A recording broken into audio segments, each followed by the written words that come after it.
O surgimento das ferrovias no Brasil representou um marco decisivo para a transformação econômica e territorial do país. Inaugurada em 1854, com a linha que ligava o Rio de Janeiro a Petrópolis, a ferrovia introduziu um novo ritmo ao programa nacional, conectando regiões produtivas a centros de consumo e exportação. Muito além de um simples meio de transporte, os trilhos simbolizaram integração, desenvolvimento e modernização.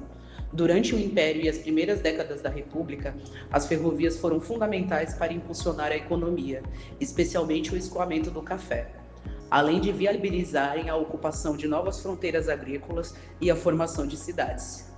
Assim, a ferrovia consolidou-se como um dos pilares estruturantes do Brasil em construção, deixando marcas profundas em sua história e geografia. No nosso país, a maioria das ferrovias é operada por empresas privadas, chamadas de concessionárias. Isso começou lá nos anos 90, quando o setor ferroviário estava praticamente abandonado. O governo, então, decidiu transferir a operação para essas empresas, que passaram a cuidar da manutenção, da modernização e da operação das linhas. Com esses investimentos, muita coisa melhorou. A infraestrutura ficou mais eficiente, os custos de transportes caíram e os portos passaram a ser melhor integrados com o restante do país. Mas vale lembrar, a ferrovia continua sendo do governo. As empresas só operam por meio de contratos firmados por 30 anos com a União, tudo com supervisão da ANTT, que é a Agência Nacional de Transporte. Cada concessionária opera em uma parte do país, cobrindo trechos estratégicos. A Rumo Logística atua em estados como São Paulo, Mato Grosso e Paraná.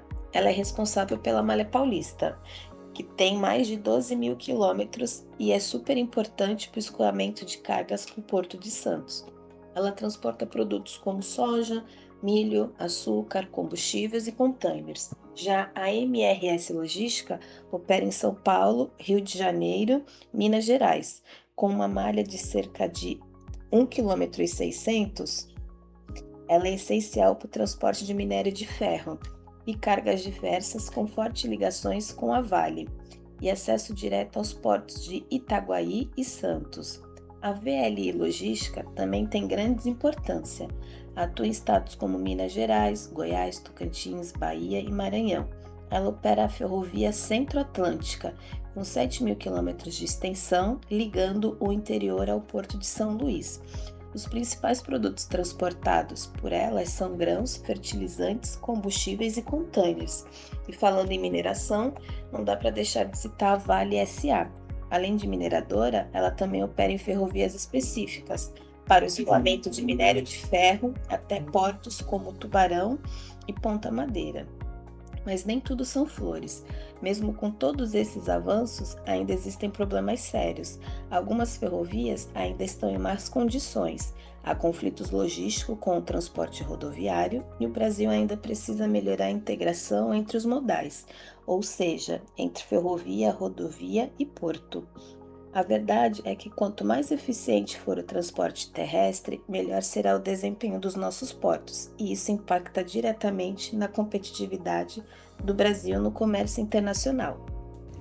É importante voltarmos um pouco no tempo para entendermos como chegamos ao modelo de desestatização das ferrovias brasileiras. Lá nos anos 1950, durante o governo de Juscelino Kubitschek, o país viveu um período de forte incentivo à industrialização, especialmente com o Plano de Metas. Um dos principais focos do governo JK foi o desenvolvimento das rodovias como forma de atrair e sustentar a indústria automobilística que estava se instalando no Brasil. Esse incentivo à malha rodoviária acabou contribuindo para o abandono gradual das ferrovias, que até então eram um dos principais meios de transporte de cargas e passageiros. Sem um investimento adequado e com uma política voltada para o transporte rodoviário, a estrutura ferroviária foi se deteriorando ao longo dos anos. Somente a partir da década de 1990, com a desestatização e com a concessão das malhas ferroviárias à iniciativa privada, é que o setor começou a ser revitalizado. Com isso, surge a oportunidade de reorganizar a logística nacional. e melhorar a eficiência do escoamento de cargas, especialmente nas rotas que ligam as áreas de produção ao litoral. É nesse ponto que a integração entre ferrovia e porto ganha destaque. Essa conexão é estratégica porque permite que grandes volumes de carga, como grãos, minérios e produtos industrializados, cheguem aos portos de forma mais rápida, segura e com menor custo logístico. Um bom exemplo disso é o Porto de Santos, o maior da América Latina, que é atendido por 3 grandes concessionárias ferroviárias, a Rumo, a MRS e a VLI. Essa malha integrada facilita o escoamento direto de cargas das regiões produtoras para os terminais portuários.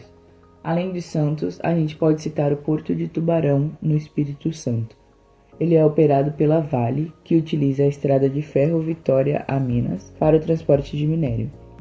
O Porto de Itaqui, no Maranhão, é outro caso relevante, com acesso pela estrada de ferro Carajás, e no Nordeste, o Porto de Pecém, no Ceará, está se preparando para ser conectado à ferrovia transnordestina, o que vai ampliar a capacidade logística da região.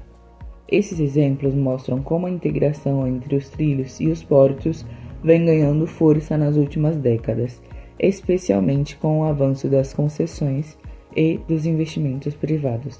O futuro das ferrovias brasileiras estão ligados diretamente a planejamento estratégico e modernização tecnológica. Um dos principais pilares dessa formação é a renovação das concessões ferroviárias, que hoje já estão feitas com metas de investimento mais rígidas. Isso garante não apenas a manutenção da malha ferroviária, mas também a sua expansão e modernização. Estamos entrando na era das ferrovias 4.0 e 5.0, com forte presença de tecnologia como automação, inteligência artificial e práticas voltadas à sustentabilidade ambiental. Esse movimento tecnológico busca tornar transporte ferroviário mais eficiente, seguro, competitivo frente aos outros modais. Além disso, o governo e o setor privado têm apostado em projetos estruturantes como a FIO, a FICO e a Ferrogram, que prometem integrar regiões produtoras ao sistema logístico nacional, fortalecendo o escoamento de commodities e reduzindo a dependência dos transportes rodoviários. Por outro lado, os desafios ainda são grandes, as participações ferroviárias na matriz de transporte do Brasil ainda é baixa, os custos de modernização são elevados. Isso exige uma política pública firme e investimento constante para superar essas barreiras. Com as considerações finais, reforçamos que as concessionárias privadas têm um papel essencial na eficiência logística do país, contribuindo com inovação e melhores práticas. Apesar dos avanços trazidos pela desestatização, é necessário enfrentar desafios como burocracia, gargalos estruturais e questões ambientais. O caminho aponta para ferrovia cada vez mais digitais, integradas e sustentáveis, capazes de atender à necessidade da economia moderna com responsabilidade ambiental e eficiência operacional.